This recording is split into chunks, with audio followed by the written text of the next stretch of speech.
it enacts a rule called Rule 48. Now, somehow this Rule 48 is supposed to, allow the market to open in an orderly fashion, and it allows essentially the floor trader, the market maker on the floor, when what is hitting the fan and everything, all these sell orders, essentially to ignore. See if I got this right. If I don't, I'm sure the New York Stock Exchange will be calling me in 15 minutes. But ignore the closing price, bid what they think it should be, and they can bid a lot lower than maybe the actual price should be. How do we know what a price should be? Well, you'll see as trading settles. That's what market makers do. They step in between and they say, well, the market turbulence is such that I really know that KKR, for example, which closed at $17 a share the day before, is not worth $10 now. Okay, that's a massive decline. But that's what happened to KKR in particular. Closed at 17. Yeah. Listen, closed at 17. The first minutes of trading was down to 10. Okay, then it settled back up because 10 is not a reliable price. And if you do your job as a market maker, guess what? It should be higher, as it was later on. So what firms are saying, they're inundating, from what I understand, the New York Stock Exchange with complaints about how the trading went during that afternoon. But no canceled trades yet, Charlie. Am I correct? I don't. Not that I know.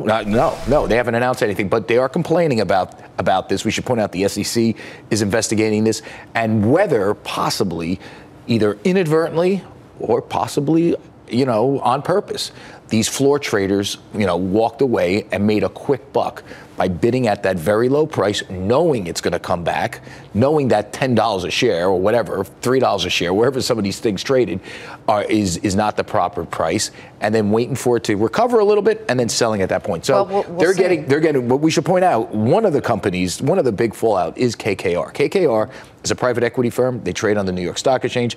From what I understand, they are weighing whether to fire their specialist firm. Okay, they are talking about this. Who's their specialist firm? Something called IMC Financial. Okay. It used to be Goldman Sachs. Used to be Spear League's Goldman Sachs.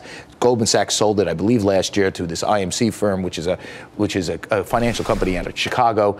And from what I understand, KKR is thinking about firing them. We have no definitive word. And I'm not saying that KKR thinks they did anything illegal. I'm just saying that they don't like the way they handled that opening, the way they priced KKR shares at the open, where it went down to $10 a share after closing at 17 the day before, is they think it's completely mishandled. Again, not saying they did anything wrong, but saying they mishandled it, and they're thinking of switching specialist firms. We should point out, New York Stock Exchange has a statement. We should put it up just to give them their side of the story. I should also point out that KKR and IMC had no comment about this, but New York Stock Exchange basically said, listen, we had a rough opening. You can read yourself. Every day we open approximately 2,300 stocks on behalf of our listed companies, and we focus on price discovery over speed. So, Okay. And well, there's the rest of it. And I must tell you, we are at session lows right this minute. So thanks a lot. We don't quite have the crash going on right now. No, this is not a crash. But I can tell you. But you want to know something, Liz? It's not a crash, but it was up 200 points at one point. Up 171. Yeah, okay. It was up. The Dow was up 171. And for those of you who can't see the monitor because you're driving, it's down 171. Right, so we're talking about almost a 400-point swing.